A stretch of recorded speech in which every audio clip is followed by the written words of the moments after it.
Magandang hapon mga idol, mag-restoration lang tayo ng sizzling plate natin. Yan. Linisan lang natin, lalagyan muna natin ng sabon mga idol. Yan. Tapos lalagyan natin yan ng abo mamaya mga idol.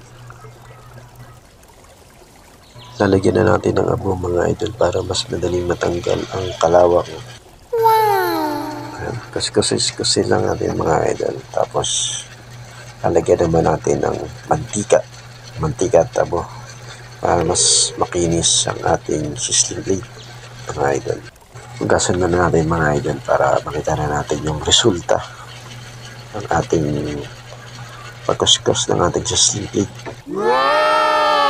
Ito na mga idol, final cleaning. Lalagyan natin ng ulilang oil para mas makinis at tabo ulit mga idol.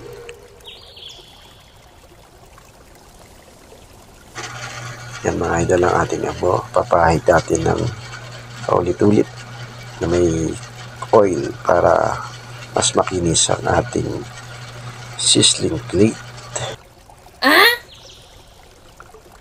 Tapos lalagyan na rin natin ng oil mga idol. Papahidan natin para hindi na ito kalawakin. Siyempre pupunasan natin yun ng basahan para makintab. Ayan na mga idol ang ating restoration na sizzling plate. Tingnan lang ang paglinis ng sizzling plate mga idol. Abo at mantika lang. Thank you for watching.